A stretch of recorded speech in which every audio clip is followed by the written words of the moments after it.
وارحمنا كسبت الناس لنذيقهم بعض الذي عملوا لعلهم يرجعون. صدق الله العظيم. میرے محترم دوستوں، موت اور زندگی کی جو قدر ہے، حیات کے راستے سے آدمی دنیا میں آتا ہے اور موت کے راستے سے چلے. یہ حیات اور موت کسی کے ہاتھ میں نہیں. اگر حیات کسی کے ہاتھ میں ہوتی تو پھر بھی عورت نہیں ہوتی، اور اگر موت کسی کے ہاتھ میں ہوتی تو کوئی نہ مرتا. حیات بھی کسی کے ہاتھ میں نہیں، موت بھی کسی کے ہاتھ میں نہیں. یہ دونوں بارڈر اللہ ہی کے قبضے میں ہیں، تو ان دونوں کے درمیان کے حالات بھی اللہ کے قبضے میں ہیں. یہ بھی کسی کے ہاتھ میں نہیں.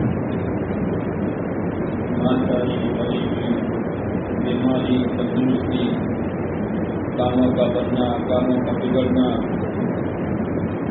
یہ کسی کے ہاتھ میں نہیں ہے، صرف ایک اللہ کے ہاتھ میں ہے. اللہ ہی کر رہا ہے. اور جو کچھ نظر آ رہا ہے اسباب سے، یہ تو ایمان والے کے امتحان کے لیے. اسی لیے کہا گیا کہ ایمان والے کے پاس جو اسباب ہیں وہ اطمینان کے لیے نہیں ہے بلکہ امتحان کے لیے.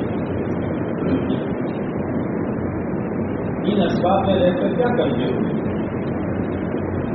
اسباب اختیار کرنے کی اجازت ہے. ایک صحابی رضی اللہ تعالیٰ عنہ کے بارے میں آپ علیہ الصلوۃ والسلام کو پتہ چلا کہ ان کو دل کی بیماری ہو گئی ہے. تو آپ نے فرمایا فلاں حکیم کے پاس لے جاؤ، اور ان کے پاس لے جا کر ان کو اجوا 7 کھجوریں کھجور کے ساتھ پیس کر ان کو کھلا دو. سبب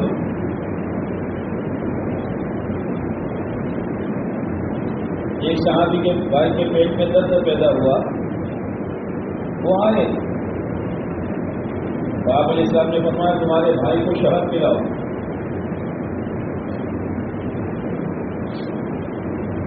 شہد پلایا تو 10 اور دن ہو گئے. پھر آئے تو اللہ کے نبی علیہ السلام یہ تو 10 شروع ہو گئے زیادہ، تو اور پلاؤ. پھر تیسری دفعہ آئے، آپ نے فرمایا اور پلاؤ. چوتھی دفعہ آئے تو کہا اللہ کے نبی علیہ السلام صحت ہو گئی. تو آپ نے فرمایا اللہ کی بات سچی ہے، تیرے بھائی کا پیٹ ٹوٹا. اللہ نے شہد میں شفا رکھی ہے. مولانا حنفی علیہ الرحمہ نے فرمایا کہ شفا تو پہلے ہی مرتبہ پلانے سے شروع ہو گئی تھی. یہ جو دست پڑ رہے تھے تو اندر کا بگاڑ نکل رہا تھا. تو اسباب کا اختیار کرنا، احتیاط سے رہنا، یہ شریعت میں کوئی برا نہیں ہے. آپ علیہ السلام کے پاس ایک کوڑی آدمی، ایک تو ہوتا ہے سفید داغ جس کو برس کہتے ہیں، اور ایک نظام جس میں گوشت کٹ کٹ کر نیچے گر جاتا ہے. انہوں نے کہا میں آپ سے بیعت ہونے کے لیے آنا چاہتا ہوں. آپ نے فرمایا وہی رہو، یہیں سے میں بیعت کر لیتا ہوں.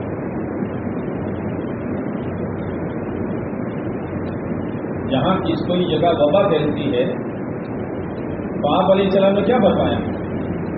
جہاں وبا ہے وبا کے ڈر سے آدمی وہاں سے نہ نکلے، اور جہاں وبا نہیں ہے وہاں کا آدمی وہاں نہ جائے. اس میں بھی ایمان کی حفاظت ہے کہ جہاں وبا ہے وہاں سے آدمی نکلا اور ایسی جگہ آیا جہاں وبا نہیں ہے تو یہ سمجھے گا کہ میں اس جگہ آیا اس لیے بیماری سے بچ گیا، اس کا ایمان تو جھٹکا لگے. اور جہاں وبا نہیں ہے وہ وہاں جائے گا اور بیمار ہو گیا کہ یار یہاں آنے سے بیماری لگی، تو بھی ایمان کمزور ہو جائے گا. ایمان کی حفاظت ہے. حالات دنیا میں آتے رہتے ہیں. صحابہ کرام کے زمانے میں ایسا تعاون پھیلا، 30,000 صحابہ شہید ہو گئے. ان میں حضرت معاذ بن جبل رضی اللہ تعالیٰ عنہ، ان کے بیٹے بڑے بڑے صحابہ چلے گئے. حضرت معاذ بن جبل رضی اللہ تعالیٰ عنہ کو جب تعاون کی گنتی نکلی، تعاون کے بعد آدمی بچتا نہیں تھا، تو وہ اس کو بوسہ دے رہے، اللہ تجھ میں برکت دے. یہ ان کی ایمانی کیفیت تھی. تیرے ذریعے سے اللہ مجھے موت دے گا اور میں اللہ کے پاس جاؤں گا. لیکن یہ راستہ اختیار کرنا ہر ایک کے بس میں نہیں ہے. اسی لیے مولانا ابراہیم صاحب فرماتے ہیں کہ یقین اعمال کا پیدا کرنا ہے، اسباب کا نہیں. کہ زہر پیوں گا تو کچھ بھی نہیں ہوگا، اور اس کے لیے زہر پینا حرام ہے. اسباب کا یقین نہیں پیدا کرنا، اعمال کا یقین پیدا کرنا کہ اعمال کے ذریعے سے اللہ میری دنیا اور آخرت کی ضرورتوں کو پورا کرے گا، اور اعمال کے ذریعے سے اللہ میری دنیا اور آخرت کی پریشانیوں کو ختم کرے گا. حالات میں ایمان والے کے اعمال بڑھ جاتے ہیں، اور جو گموک ایمان والے ہوتے ہیں جیسے احزاب میں ہوا، ایسے حالات آئے حتی اذا بلغت الحلقوم کہ جانیں حلق میں آ گئی، اور ایسے حالات آئے کہ اللہ نے ان کو ہلا دیا صحابہ کو. تو منافقین کیا کہنے لگے؟ الیاذ باللہ، اللہ و رسول کا وعدہ جھوٹا ہے. اس کے اندر کا یقین نہیں تھا. ایمان والے کیا کہنے لگے؟ اللہ و رسول نے جو کہا وہ سچ ہے. وما زادہم الا ایمانا و تسلیما. ان حالات میں چاروں طرف موت نظر آ رہی ہے اور پورا کفر ایک ہو کر آیا ہے، لیکن ان حالات میں ان کا یقین بھی بڑھ گیا اور ان کی فرما برداری بھی بڑھ گئی. حالات میں اگر فرما برداری بڑھ جاتی ہے، اللہ کی طرف رجوع ہو جاتا ہے اور اللہ کی طرف استغفار میں لوگ لگ جاتے ہیں، یہ حالات ان کے لیے رحمت. اور اگر حالات سے متاثر ہو کر اعمال چھوڑ دیے، اللہ کی فرما برداری چھوڑ دی، حالات تو اسی لیے آتے ہیں کہ دل نرم ہو جائے. ولیکن قسد قلوبہم، لیکن بعض دفعہ حالات کی وجہ سے دل سخت ہو جاتے ہیں. جو اعمال پہلے کرتا تھا وہ بھی نہیں ہوتے، تو یہ حالات ان کے لیے مصیبت بن جاتی ہے. اس لیے حالات میں جمانے والی چیز اندر کا یقین ہوتا ہے، جو ایمان والے کے پاس ہے، کسی اور کے پاس نہیں. لیکن جب ایمان والا حالات سے متاثر ہو کر وہ باتیں بولنے لگتا ہے جو بے ایمان بولتا ہے، تو اللہ سخت ناراض ہے. کیا کہہ رہے ہیں؟ پہلے ہی دن ہم نے تم کو کہا تھا لا الہ الا اللہ. یہ مسئلہ اللہ ہی کے ہاتھ میں ہے، کسی کے ہاتھ میں نہیں. اور تم وہ بولی بولتے ہو جو بے ایمان بولتے ہیں، جس سے یہ ہو گیا، جس سے یہ ہو گیا، جس سے یہ ہو گیا. اللہ بہت سخت ناراض ہوتے ہیں. احتیاط اپنی جگہ پر، اسباب اختیار کرنا اپنی جگہ پر، لیکن زبان کے بول ایمانی ہونے چاہیے. یہ جو کچھ ہوتا ہے اللہ کے کرنے سے ہوتا ہے. اور ایسی چیز اللہ نے بھیجی جو کسی کو نظر نہیں آتی، کسی کو نظر نہیں آتی. کیا چیز ہے وہ بھی پتہ نہیں، اس کا علاج بھی کسی کے پاس نہیں. اب یہ جو موتیں ہو رہی ہے تو دنیا میں پہلی مرتبہ موتیں تھوڑی ہوئی ہے.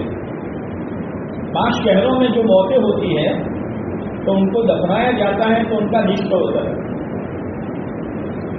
قانون کے اعتبار سے دفتر میں نوکری کرانی پڑتی ہے. تو بہت سے نے بتایا کہ اس سے پہلے تو کئی موتیں ہو چکی ہیں جو اتنی موتیں اس وقت نہیں ہوئی. لیکن چاروں طرف کا ماحول ایسا دہشت کا ہے اور ایسی گھبراہٹ کا ہے کہ ہر آدمی کی زبان پر یہ ہے کہ اس سے یہ مرا، اس سے یہ مرا، اس سے یہ مرا. موت کسی کے ہاتھ میں نہیں ہے. موت کس کے ہاتھ میں ہے؟ اللہ کیوں ڈرتے ہو؟ کس کے ہاتھ میں ہے؟ اللہ کے بھائی کے ہاتھ میں ہے. جب موت آئے گی کوئی بچ نہیں سکتا. ہارون رشید اور ان کی باندھی. ایک جگہ ہارون رشید نے کہا آج میرے پاس کوئی قضیہ نہیں آنا چاہیے, میں راحت کا دن گزارنا چاہتا ہوں. باغ میں گئے, 2 جھولے تھے, ایک جھولے میں بادشاہ بیٹھا, ایک جھولے میں باقی بیٹھا. دونوں کے پاس انار کے دانے تھے. اب وہ بادشاہ جھولا لے کے باندھی کے قریب جاوے تو باندھی منہ کھولے اور وہ انار کا دانا منہ میں ڈالے. حدیث پاک میں آتا ہے کہ بیوی کے منہ میں لقمہ ڈالنا یہ بھی نیکی ہے, لیکن ہم میں سے ابھی کسی نے ڈالا نہیں ہے. اب وہ باندھی یہاں سے جھولا لے کے جاوے تو بادشاہ منہ کھولے, ہوتا رہا. اللہ کا کرنا, اللہ کا کرنا. انار کے دانے میں موت ہے کیا سوچتے ہو؟ نہیں ہے. کھاتے ہیں لوگ روزانہ, لیکن اللہ جب چاہے تو صحت کی جگہ موت دے دے, تندرست بیماری دے دے, حیات کی جگہ موت دے دے. کسی کا میں کچھ نہیں ہے. بادشاہ جھولا لے کے قریب آیا, مانگی نے منہ کھولا اور دانا ڈالا, اور وہ دانا سانس کی نلی میں پڑا. کوئی موت ہو. کس نے مارا؟ تو لوگ انار کا دانا کھانا چھوڑ دیتے. اللہ نے اس کی موت کا ذریعہ یہ بنایا اور اللہ کے حق میں ہے. اسی لیے یہ وقت ہے کہ اللہ سے ہونے کو بولو, اللہ سے ہونے کی دعوت دو, اور ایمان والوں کو اللہ سے ہونے کے یقین پر لاؤ. ایک امتحان ہے اللہ کی طرف سے, باقی کچھ نہیں ہے. اور امتحان جو ہوتا ہے وہ آگے ترقی کے لیے ہوتا ہے. کوئی بچہ 11ویں پڑھتا تھا, اس کی پریکشا ہو گئی اور پاس ہو گیا تو کہاں جائے گا؟ اب 11ویں کلاس کی 2 بار اس پر پریکشا آئے گی؟ نہیں آئے گی. کوئی بچہ 5ویں پڑھتا ہے, محنت کی اور امتحان میں کامیاب ہو گیا تو 6ویں میں جائے گا. اب 2 بار 5ویں کا امتحان دینا پڑے گا. بس یہ حالات جو ہے وہ امتحان ہے. اگر ایمان والا اس میں پاس ہو گیا, یقین مانو یہ 2 بار ایسی حالت نہیں آئی. اور ایمان والا آگے ترقی کرے گا, ترقی کرے گا, اتنا ترقی کرے گا کہ اسباب کو اختیار کرتے ہوئے کروڑ پتی بننے کے باوجود اس کے پاس جو کچھ ہے, اور جس کے پاس کوڑی نہیں, پیسہ پائی نہیں, لیکن اندر کا یقین یہ ہوگا کہ میں کروڑ پتی ہوں لیکن اس سے کچھ نہیں ہوگا. اس کا یقین اتنا مضبوط ہوگا کہ جیسے کوئی آدمی گہروں کے عبادت گاہ پر گزرتا ہے اور اس میں جو ان کی عبادت کی شکلیں بنی ہوئی ہے, ایمان والا وہاں سے گزرتا ہے تو کیا کہتا ہے کہ اس سے کچھ نہیں ہوگا.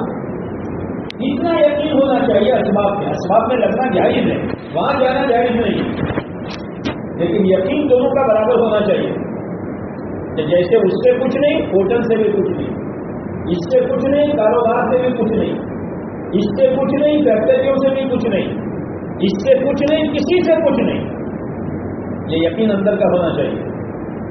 تو پھر آدمی اسباب کے چکر میں خدا کے احکامات کو نہیں چھوڑے گا. اور اگر اسباب کا یقین آ گیا تو جس کا یقین ہوتا ہے اس کو آدمی بچاتا ہے, اور اس بچانے کے لیے پھر اعمال کا دیوالا نکالتا ہے. اب اسباب کا فائدہ تو اس کو نظر آیا, لیکن اعمال چھوڑنے کا نقصان اس کو نظر نہیں آیا. دکان کی وجہ سے نماز چھوڑ دی, کاروبار کی وجہ سے اللہ کا حکم توڑ دیا, تو وہ اس کا نقصان نظر نہیں آیا. نماز چھوڑی تو 2 گاہک اس کو اور مل گئے, وہ فائدہ نظر آیا. اس میں امتحان ہے. اس لیے میرے دوستو, اللہ پر نظر رکھ کر اپنے آپ کو چلانے کی ضرورت ہے. کسی سے کچھ نہیں ہوتا. ہر ایک کی موت اپنے وقت پر آئی ہے. سبب کچھ بھی ہے, پہلے ملک الموت نظر آتے تھے, گھر میں آتے تھے, گھر والے دیکھتے تھے, اور کسی کی روح نکال کے جاتے تھے تو گھر والے ملک الموت کو برا بھلا کہتے تھے. تو ملک الموت نے کہا یا اللہ یہ تو مجھے برا بھلا کہتے ہیں. تو اللہ نے کہا میں سبب پیدا کرتا ہوں, لوگ تجھے کچھ نہیں کہیں گے, سبب کہیں گے. یہ ٹی بی میں گیا, یہ ایکسیڈنٹ میں گیا, یہ ہارٹ اٹیک میں گیا, اور یہ اس میں گیا, تجھے کچھ نہیں کہیں گے. باقی مسئلہ تو اللہ کے ہاتھ میں ہے. کسی کے ہاتھ میں موت بھی نہیں, کسی کے ہاتھ میں حیات بھی نہیں, کسی کے ہاتھ میں کاموں کا بنانا بھی نہیں, کسی کے ہاتھ میں کاموں کا بگاڑنا بھی نہیں. مسئلہ اللہ ہی کے ہاتھ میں ہے. یہ محنت اس بات کی ہے کہ اپنے دل کو صاف کرو. اور یہ امتحان آزمائش کے لیے ہیں, اور ایک دفعہ آزمائش نہیں آئے گی. قرآن کہہ چکا ہے وَلَنَبْلُوَنَّكُمْ. علماء جانتے ہیں اتنی تاکید کے ساتھ بات کہی ہے, اور مضارع میں استمرار ہے. مضارع میں اب حمد نہ پڑے بولو تو کھڑا, مضارع میں استمرار ہے. ہم تمہیں آزمایا کریں گے, ایک دفعہ نہیں آزمایا کریں گے, بار بار آزمائش آئے گی. اس لیے کہ جس لوہے کا اوزار بنانا ہوتا ہے اسی کی کٹائی پٹائی ہوتی ہے. دباجے لوہے نا, کبھی بچی بنتی ہے, کبھی دھالیا بنتا ہے, کبھی کوئلہ بنتا ہے, کبھی کدہاڑی بنتی ہے, ایسے ہی بن جاتی ہے. یہ کٹائی پٹائی ایمان والے کی ہے, اس لیے اس کو بنانا ہے, خالص بنانا ہے. کہ نظر اس کی صرف ایک اللہ پر اور کسی پر نہ لگے گا. اسباب میں سبب کے درجے میں اسباب کے چھوڑنے کی اجازت نہیں ہے. لا رہبانیت فی الاسلام, اسلام میں جو بھی پناہ نہیں ہے, لگو اسباب میں. اس لیے حضرت عمر فرماتے تھے بیکار رہنا یہ اسلامی چیز نہیں ہے. اپنے آپ کو پرور میں لگاؤ, اپنے آپ کو مشغول رکھو. اسی لیے ایک صحابی آئے, اللہ کے نبی علیہ السلام نے سوال کیا, آپ نے فرمایا تمہارے پاس کچھ ہے؟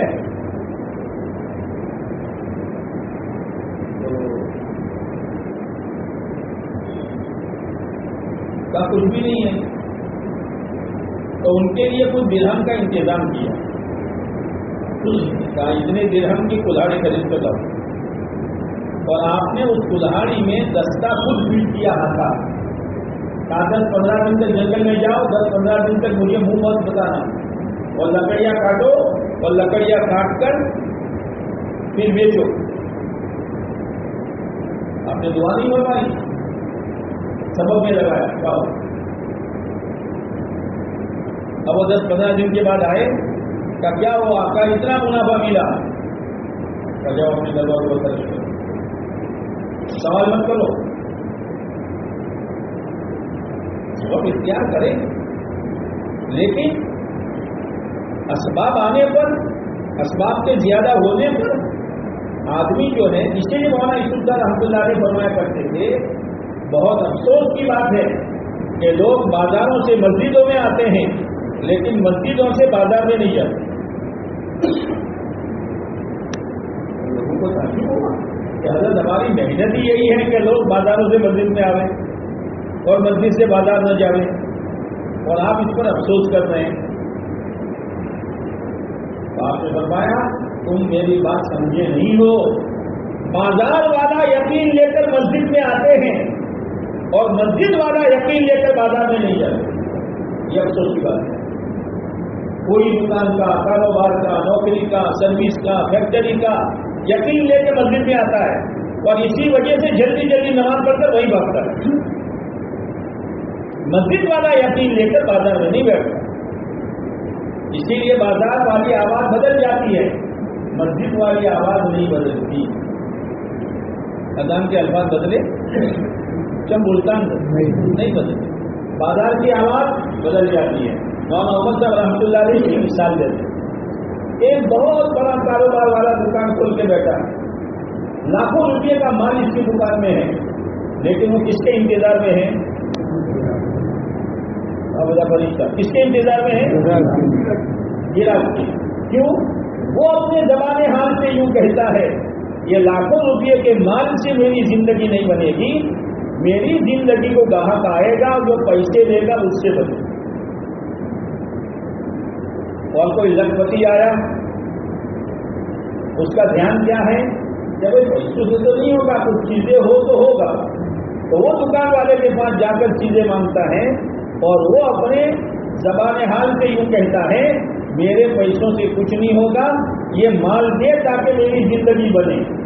وہ کہتا ہے پیسے ڈال تاکہ میری زندگی بنے. لیکن وہی جو ریٹیل ویپاری تھا وہ تھوک ویپاری کے پاس سے مال لے گیا، تو جب لینے گیا تو کیا کہتا تھا؟ پیسے لو مال دو. اور جب اپنی دکان پر بیٹھے گا تو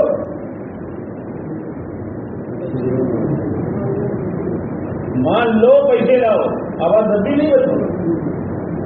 ایمان والا لا الہ الا اللہ وحدہ نہ پیسوں سے ہوتا ہے، نہ مال سے ہوتا ہے، نہ دکاندار سے ہوتا ہے، نہ گاہک سے ہوتا ہے. کرنے والی ذات صرف ایک اللہ. اور صاحب پھر بھی کچھ لا شریک لا، کچھ نہیں. ایمان والے کا بولیے. اسی لیے کوئی چوتھا کلمہ مسجد میں پڑھے تو اتنا ثواب نہیں ہے جتنا بازار میں پڑھے. اس لیے کہ مسجد میں تو ماحول ہے، بازار کا ماحول دوسرا ہے. اس لیے چوتھا کلمہ ایک دفعہ پڑھنے پر 10 لاکھ دے دیا. اس لیے کہ ٹکراؤ ہے، 10 لاکھ درجے بلند ہوتے ہیں ایک دفعہ چوتھا کلمہ پڑھنے پر. یہ ایسی اسلامی تعلیم نہیں ہے. تو اللہ نے کہا ہم آزماتے رہا کریں گے، تیار رہنا. اور اللہ نے پہلے سے اس لیے کہہ دیا کہ اگر کوئی آزمائش آوے تو ایمان والا گھبرا نہ جائے کہ کوئی اور تو ہونے والا تھا. ایک دفعہ ایک بادشاہ نے سب کو جمع کیا کہ دیکھو ابھی ایک آواز ہوگی، گھبرانا مت. اور غلام سے یہ کہا تھا کہ جتنے برتن ہیں سب جمع کرو اور اوپر سے نیچے پھینکو. جب ایک ساتھ برتن گریں گے تو آواز ہوگی. جب آواز ہوئی تو کوئی گھبرایا ہی نہیں، اس لیے کہ بادشاہ پہلے کہہ چکے تھے کہ آواز ہوگی. یہ تو وہی آواز ہے جو بادشاہ نے کہا تھا. یہ تو وہی حالات ہیں جو خدا پہلے کہہ چکا ہے. ہم آزمائیں گے، مال لے کر بھی، مال لے کر بھی. لیکن آزمائش تمہاری کتنی ہوگی؟ بشیء تھوڑی سی. کتنی؟ کبھی خوف آئے گا، یہ ہو جائے گا، یہ ہو جائے گا. کبھی بھوک آئے گی، کبھی مال میں کمی. مول صاحب ابھی اللہ کے راستے میں نکلنے کی باتیں کرتے ہو، 6 مہینے سے بیکار بیٹھے. یہ شیطانی جملہ ہے. 6 مہینے میں کون بھوکے مرا؟ 6 مہینے میں کون سی نعمت خدا نے نہیں کھلائی؟ رمضان لوگ چاول میں آیا، کون بغیر بھوک کے رہا؟ کون بغیر کنوں سے بجیے کے رہا؟ کون بغیر بجلیوں شربت کے رہا؟ خدا نے کھلایا. یہ یقین بنانے کے لیے حالات ہے. اب جب اللہ کی دین کی محنت اور یقین بنانے کا مسئلہ ہے تو کیا کہتا ہے بولتا 6 مہینہ سے گھیر بیٹھا رہو کو کروں بولے.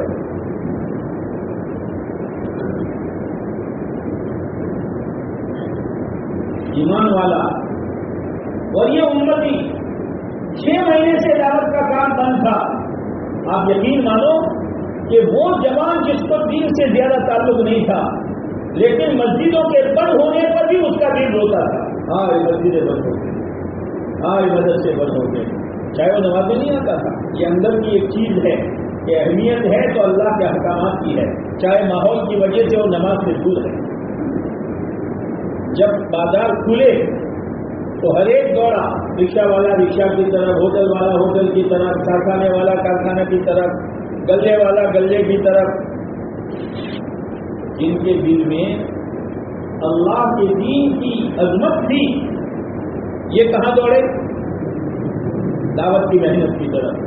کہ اللہ تیرا شکر ہے تو نے مسجدیں کھول دی، اللہ تیرا شکر ہے تو نے بہت سہولت پیدا کر دی، اللہ تیرا شکر ہے تو نے رکاوٹیں آہستہ آہستہ دور کر دی. دنیا روئی ہوگی ہوٹلوں کے لیے، دکانوں کے لیے، دھندوں کے لیے، کاروبار کے لیے، لیکن یہ طبقہ رویا ہوگا دعوت کی محنت کے لیے. مسجدوں کے بند ہونے پر، مدرسوں کے بند ہونے پر، خانقاہوں کے بند ہونے پر، دعوت پہ رکاوٹ آنے پر یہ مجمع اس پر رویا. رونے کی چیزیں وہ نہیں ہیں، وہ تو بنیا بھی رویا ہے، وہ بے ایمان بھی رویا ہے. اللہ نے 6 مہینے تک بغیر اسباب کے کھلایا، اور ایسا کھلایا کہ بہت سی جگہوں پر تو روزانہ 25,000 آدمیوں کا کھانا پکا کر ان کے گھر پہنچایا. پہلے فقیروں کو بہت جانا پڑتا تھا، اور عزت کے ساتھ کھانا کھلایا. لو، کس نے کھلایا؟ شیطان ہمیشہ اللہ کی مدد کو بھلوا دیتا ہے. بہت سے ایسے تھے جو حالات میں تھے، اللہ کے طرف سے آزمائش تھی. اب ان کے حالات کا کسی کو پتا نہیں تھا، لیکن اللہ نے لوگوں کے دلوں میں ڈالا. بہت سے علماء ایسے تھے جن کی تنخواہیں بند ہو گئی، اور وہ بند کرنے والوں کو سوچنا چاہیے کہ علماء نے راضی نامہ دیا تھا اس لیے تم نے بند کیا. وہ تو حالات کی وجہ سے تم نے خود کہا ہے کہ مدرسہ بنے. اب یہ عالم جائے گا تو کہاں جائے گا؟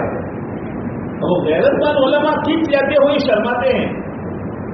یہ ایک چیز میں ہمارے پسند نہیں ہے، کسی سے کہہ بھی نہیں سکتے لا یسألون الناس الحافا یحسبهم الجاہل اغنیاء من التعفف.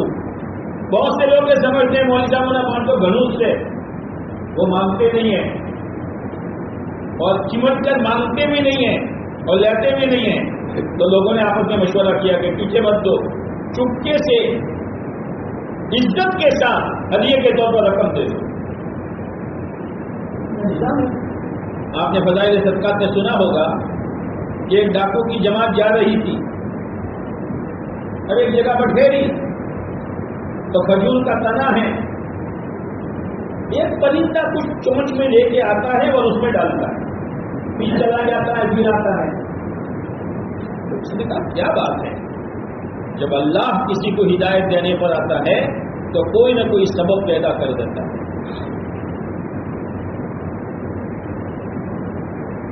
تو اس نے اوپر جا کے دیکھا ایک اندھا صاحب ہے جو منہ پھاڑ کے بیٹھا ہے، اور یہ پرندے کو اللہ نے اس کی روزی پہنچانے کے لیے متعین کیا ہے.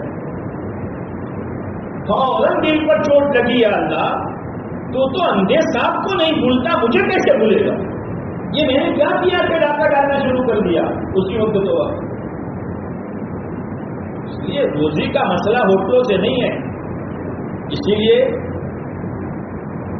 مولانا سعید احمد خان صاحب فرماتے تھے رحمۃ اللہ علیہ کہ آج ایمان کی کمزوری کی بنا پر، یقین کی کمزوری کی بنا پر ایک یہودی اپنے گھر سے صبح نکلتا ہے کاروبار کے لیے، ایک عیسائی اور نصرانی نکلتا ہے جس یقین کے ساتھ، اس یقین کے ساتھ ایمان والا بھی نکلتا ہے.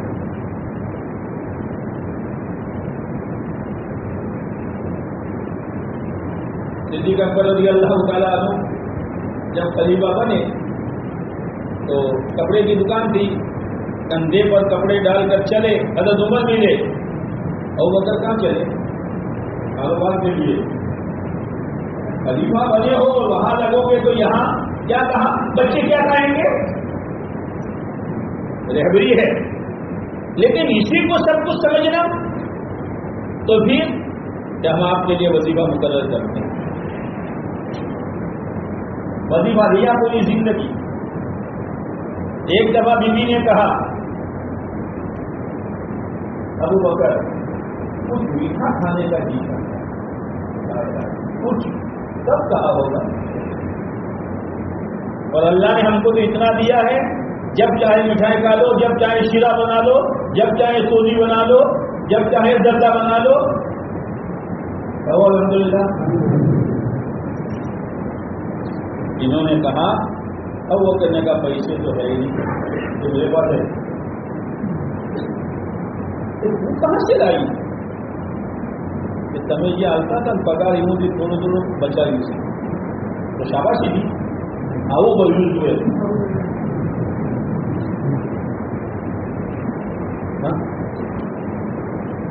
اگر ابھی کچھ ہو نا تو گاؤں میں دوستوں میں باتیں کرے گا بھائی آپ نے تو کوئی دقت ہے نا تمہاری ماشی ہو پیدل سے تھوڑی تھوڑی بچاوٹ سے اور تھوڑا اندر کر سکتے ہیں. اور وہ کہنے کیا کہا رضی اللہ تعالیٰ عنہ نے؟ معلوم ہوتا ہے اتنے پیسے ہمارے پاس زیادہ آتے بیت المال سے کم کرا.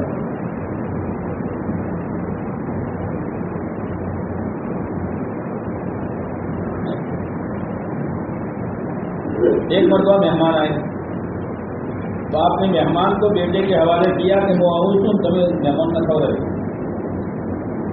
وہ آپ علیہ السلام کی خدمت میں گئے. جب آئے کا مہمان نے کھایا تو کہا مہمان نے قسم کھائی کہ وہ نہیں کھاؤں گا جب تک وہ وقت نہ آئے. تو زندگی کے اکثر غصے ہو گئے, بچے ہو گئے. تمہیں کھلایا نہیں کہ ابا یہ تو قسم کھا کے بیٹھے تھے, آپ کے ساتھ ہی کھانا چاہتے تھے. کہ ٹھیک ہے. جب کھانا آیا کھا رہے ہیں, وہ کھانا بڑھ رہا ہے, کھا رہے ہیں وہ کھانا بڑھ رہا ہے. تو بیوی نے پوچھا یہ کیا مطلب ہے کیا ہے وہ یہاں پر تھوڑے ہمیں کما رہے ہیں. سبب اپنی اپنی جگہ پر ہے, سبب کو نہیں چھوڑیں گے کبھی, لیکن سبب کے اونچ نیچ ہونے پر وَنَقْصٍ مِّنَ الْأَمْوَالِ وَالْأَنفُسِ موتیں ہوئی. کسی کا بھائی چلا گیا, کسی کا بیٹا چلا گیا, کسی کی بیوی چلی گئی. تو ایمان والا کیا کہے گا؟ یہ تو اللہ نے پہلے سے کہا تھا کہ تھوڑا پڑھی ہے کہ ابھی بول. بس ثمرات کھیتیوں پر اثرات پڑیں گے. بہت سی جگہوں پر بارشیں اتنی ہوئی کہ اگی ہوئی کھیتیاں جل گئی.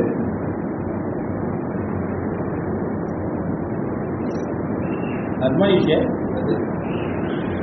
آگے خدا کیا کہتا ہے؟ وَبَشِّرِ الصَّابِرِينَ, جمنے والوں کو بشارت دے دو.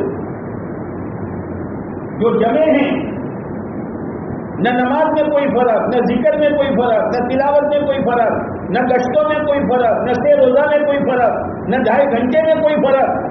حالات کے اثر لے کر محنت کو اور اعمال کو نہیں چھوڑا, جمے رہے. اس کے لیے قیامت کے دن جو صبر کرنے والے ہوں گے وہ بغیر حساب کتاب کے جنت میں جائیں گے. تو فرشتے روکیں گے, کہاں جا رہے ہو؟ تو وہ کہیں گے نحن اہل الصابرین, ہم صبر کرنے والے تھے. کہ تمہارا صبر کس پر تھا؟ ایک وہ کہیں گے الصبر علی البلایا, اللہ کی طرف سے آزمائش آئی, ہم جمے رہے, خدا کا حکم نہیں ہوگا. الصبر علی الطاعہ, صبر کے زمانے میں اللہ کی پوری فرما برداری اور گناہوں سے بچنے پر صبر. فرشتے کہیں گے تمہارا تو یہی حق ہے کہ بغیر حساب کتاب کی زندگی چلے. صبر کرنے والے کون ہیں؟ کہ جب ان کو حالات آئیں گے تو کیا کہیں گے؟ انا للہ و انا الیہ راجعون. اب قرآن کیا بشارت دیتا ہے؟ اولئک علی ہدی اولئک علیہم صلوات من ربہم ورحمہ. یہی لوگ ہیں جن پر اللہ کی عمومی اور خصوصی رحمتیں ہیں, اور خدا سرٹیفکیٹ دیتا ہے یہ ہدایت والے. ہدایت والے یہ ہیں, ان کے دل میں ہدایت کا نور تھا. وَمَن يُؤْمِن بِاللَّهِ يَهْدِ قَلْبَهُ, جو اللہ کے یقین کے ساتھ زندگی گزارتا ہے اللہ اس کے دل کی رہبری کرتا ہے. یہ کرو, یہ کرو, یہ کرو, یہ کرو. تو حالات سے متاثر نہیں ہوتے. حالات تو ہیں اور حالات امتحان کے لیے ہیں. قرآن خود کہتا ہے الف لام میم احسب الناس ان یترکوا ان یقولوا آمنا وهم لا یفتنون.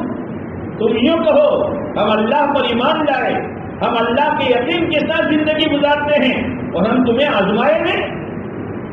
ایسا نہیں ہوگا. ہم نے پہلوں کو بھی آزمایا ہے, تم کو بھی آزمائیں گے. حالات تو آزمائش کے لیے ہے. ان حالات کے پیچھے اللہ کی رحمتیں چھپی ہوئی ہے, اللہ کی مددیں چھپی ہوئی ہے, جس میں ایمان والا حالات سے متاثر نہیں ہوگا. جمانے والی یہ ایمان ہائے ہائے کر کے مرے گا, ہائے ہائے کر کے پاگل ہو جائے گا. کہ آپ کو وضو اٹھائیے اوپر چین سے شکر مانوں. ایمان والا کہے گا سب گیا ہے لیکن میرا اللہ میرے ساتھ. کیسے حالات کہ ہجرت کی ہے, انجانے راستے سے گئے ہیں, سارے دور میں چھپے ہیں, اور اعلان ہوا تھا والعیاذ باللہ کوئی زندہ لاوے یا گردن مبارک لائے, 100 اونٹ گھوڑے دوڑائے, اور پلان بنایا تھا لیقتلوک او لیثبت, کیا نہیں, او لیخرجوک, یا تو معاملہ صاف کرو, یا تو قید کر لو اللہ کے نبی علیہ السلام کو, یا تو جلا وطن کر دو. اللہ نے کہا اچھا میرے نبی کے بارے میں تم یہ سوچتے ہو, اللہ نے بدر میں ان کے ساتھ یہ تینوں کام کیا. ان کو گھر سے نکالا, ان کو گھر سے نکالا, اور پھر ان کا صفایا کیا, پھر بدر کے کنویں میں ان کو قید کیا. میرے نبی کے بارے میں تم پروگرام بناتے ہو, جو کرے باطل کرنے دو. ہم اللہ کی دین کی محنت میں لگیں گے, اللہ کے کام میں لگیں گے, اللہ تعالی ہمارے ساتھ. اسی لیے کہا یا ایھا النبی حسبک اللہ, نبی اللہ آپ کے لیے کافی ہے, اور جو آپ کی اتباع کرتے ہیں ان کے لیے بھی اللہ کافی ہے. تو اللہ کافی ہو جائے پھر کیا ہے, سب اللہ کے ہاتھ میں ہے. اس کے حالات کے متاثر ہو کر زبانوں کے بول مت بدلو, بلکہ آپس میں ایمانی مذاکرہ کرو, گھروں میں ایمانی مذاکرہ کرو کہ کرنے والی ذات ایک اللہ کی ہے. جو حیات ہے اللہ کے فیصلے سے, وہ جو چلے گئے اللہ کے فیصلے سے, کسی چیز سے کچھ نہیں. یہ چیز ایمان والے کو جمائے گی کہ نہیں. اب صدیق اکبر رضی اللہ تعالیٰ عنہ اللہ کے نبی تو آ گئے, ہمارے قدموں کو دیکھیں گے تو فوراً آپ نے کیا فرمایا, لا تحزن ان اللہ معنا, غم نہ کرو اللہ ہمارے ساتھ, اللہ ہمارے ساتھ ہے. ابو بکر غم نہ کرو, فکر مت کرو, اللہ ہمارے ساتھ ہے. اور جس کے ساتھ اللہ ہو جائے کون کیا کر سکتا ہے. میرے دوستو یہ وقت ہے اللہ کے بول بولنے کا, اللہ سے ہونے کو خوب بولو, اور اللہ سے ہونے کا یقین رات میں بھکاری بن کے مانگو اللہ سے, ورنہ حالات میں آدمی کا قدم پھسل جاتا ہے.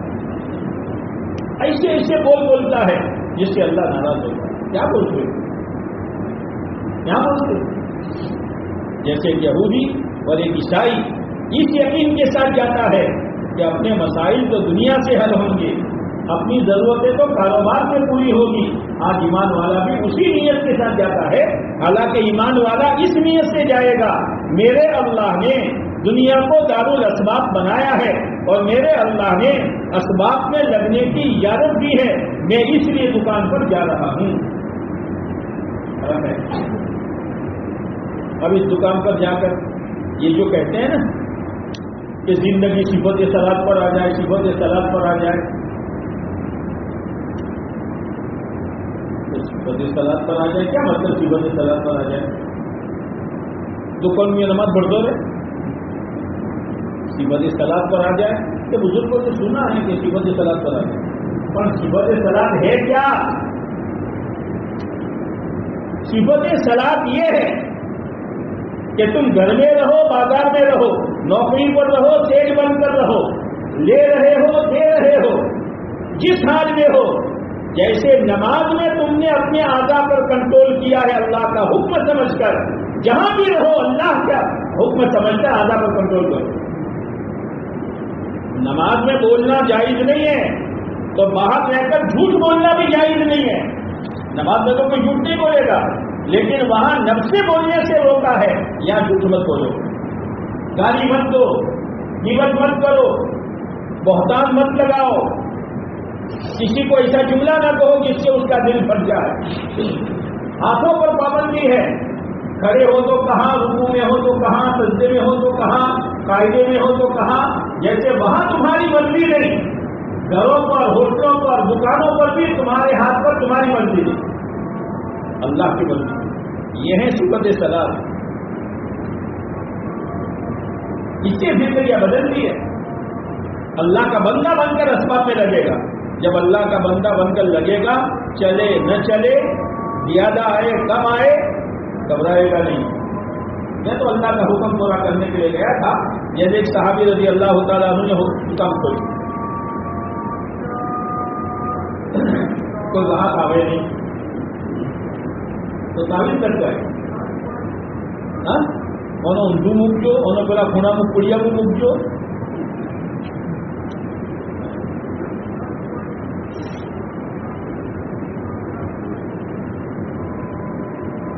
ایک گاہک آئے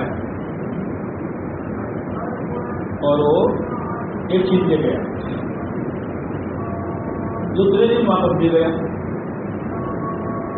ایک گاہک آئے تھے وہ انہوں نے خوشی سے لے لیا اور دکان بند کر دی. کیوں بند کر دی؟ آوا نوا کرا کہ ابھی تو اپروچ ہوں، اس لیے نہیں. کسی نے پوچھا دکان بند کر دی کہ ہاں میرا مقصد پورا ہو گیا. میں نے یہ سنا تھا کہ کوئی ویپاری، کوئی تاجر کوئی مال بیچے اور وہ لینے والا واپس دے اور خوشی کے ساتھ لے لے تو اللہ اس کی مغفرت کر دیتا ہے. میں نے تو اسی نیت سے میں نے دکان کھولی، میرا مقصد پورا ہو گیا.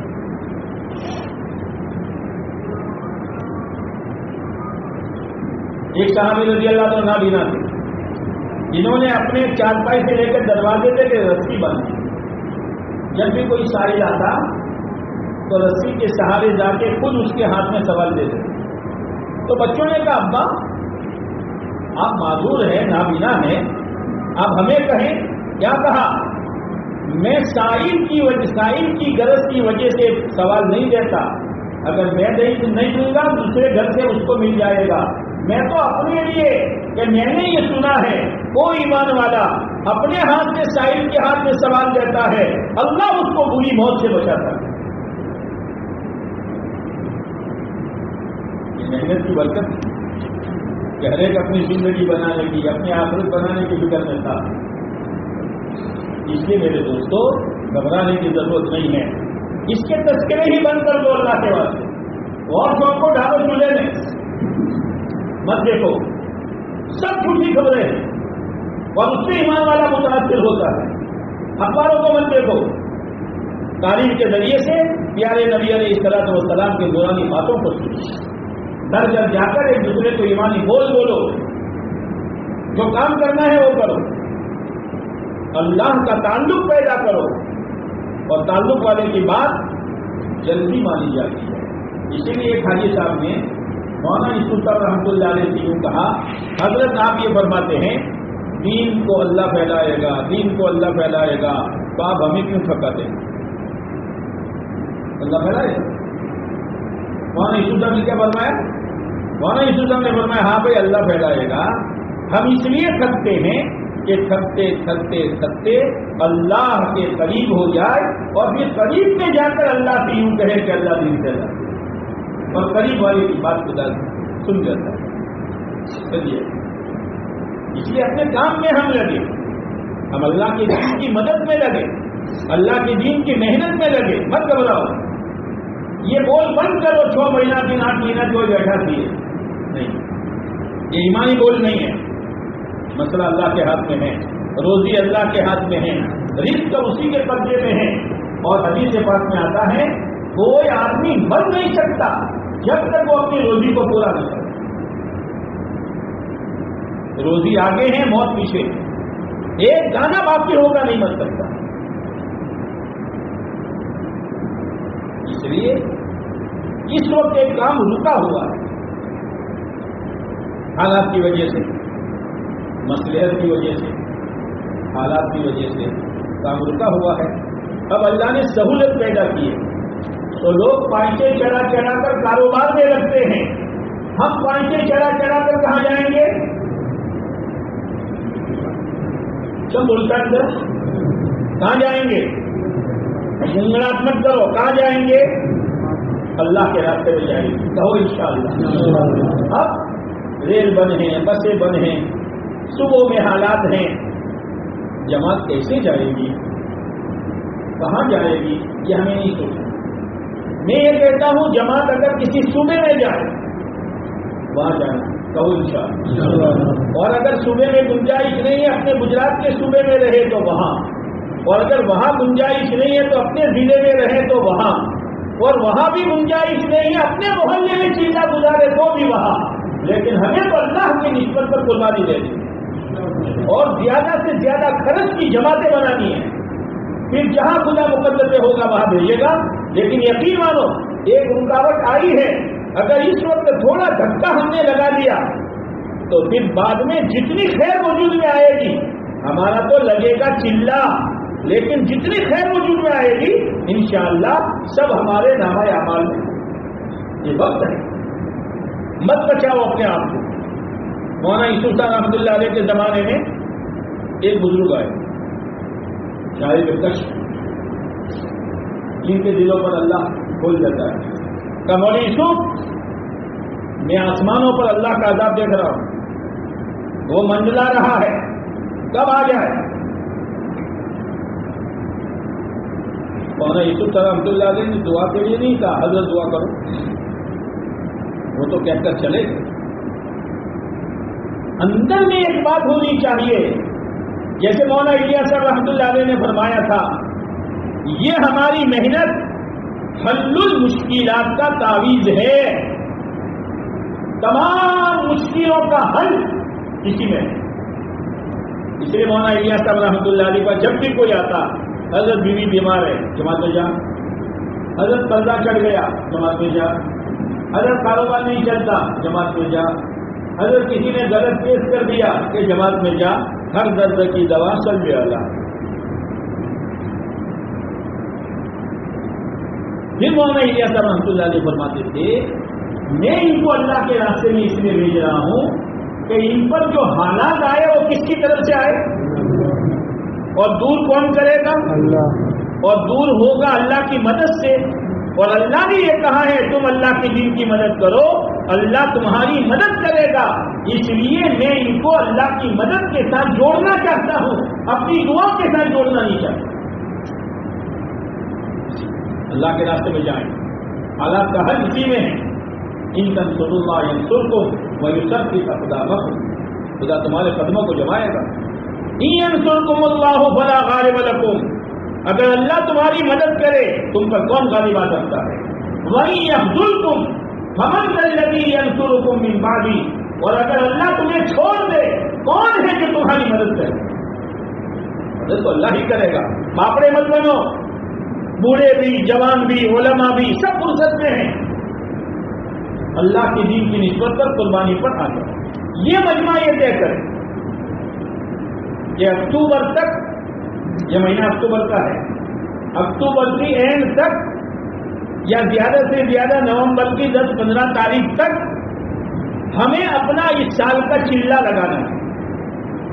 ہمیں انشاءاللہ جبرائیل آئین کا تانا، زور سے بولو، میرے بولنے سے نہ کو اندر سے کہو، اللہ دلوں کو دیکھ رہا ہے۔ اگر اتنا مجمع حرکت میں آ گیا، پتہ نہیں اس کی اس قربانی پر اللہ تعالیٰ کیا امت کے لیے رحمتوں کے فیصلے کرے گا۔ ہو سکتا ہے پورے صوبے میں قربانی کے وجود میں آنے پر اللہ تعالیٰ اس وبائی مرض کو اپنے کرم سے اٹھا لے، کوئی مشکل نہیں۔ اس لیے پہلے یہ مجمع طے کرو۔ بھائی طے کرتے ہو؟ کون کون طے کرتا ہے؟ ذرا ہاتھ اٹھاؤ، ہم لوگ کرتے اور دوبو اوپر ہو کون، کیوں بھائی طے نہیں ہے تمہارا؟ اٹھائے رکھو۔ اب دیکھو اپنی ذات سے آپ تیار ہیں، کہو انشاءاللہ، زور سے بولو انشاءاللہ۔ اب تم نے سمجھتے ہو کہ انشاءاللہ کہا چھت سے ٹکرا کر واپس آیا؟ نہیں، سب کو پھاڑ کر آسمانوں کو چیر کر یہ تمہاری انشاءاللہ اللہ کے عرش سے ٹکرائی ہے اور اللہ کی نقد رحمت برس رہی ہے۔ حالات ایسے ہیں کہ نہ سہے جا نہ سہے جا، اور یہ میرے بندے ان حالات میں میری مدد کے سہارے میری دین کی محنت کی ادائیں کر چکے ہیں۔ ہمیں موت کے سوا کوئی نہ روکے، ہمارا یقین اندر سے یہ ہو، پھر جو بھی کہ ہو مشورے سے، جماعت میں نہیں جانا، چلہ اپنے گھر میں گزارو، تو اس میں بھی ہماری ترقی ہے۔ اپنے ضلع میں چلو تو بھی ترقی ہے، اپنے حلقے میں چلو تو بھی ترقی ہے، اور صوبے میں جاؤ تو بھی ترقی ہے۔ ہم نہیں جانتے کہ ہماری مقدر میں کیا ہے، لیکن انشاءاللہ اس سے خیر وجود میں آئے گی۔ تیار ہو؟ پھر ہوگی انشاءاللہ۔ بتا اچھی بولو۔ اچھا اب ایک کام کرو، مسجد وار بیٹھ جاؤ، اور مسجد وار بیٹھ کر دو تین ساتھی تو اسی میں سے تیار ہو جاؤ کہ بھائی ہم تیار ہیں، ہمارے ساتھ جماعت بنائیں گے، اور تاریخ طے کرو کہ اکتوبر کی 15 تاریخ، 20 تاریخ، 25 تاریخ، 31 تاریخ یا نومبر کے پہلے ہفتے میں کب یہ جماعت جائے گی۔ جماعتیں مکمل کرو، پھر انشاءاللہ بڑوں کے سامنے رکھیں گے، پھر جو ہماری مقدر میں ہوگا وہ ہوگا۔ تیار ہو؟ بھائی کاکوسی جامع مسجد والے کہاں ہیں؟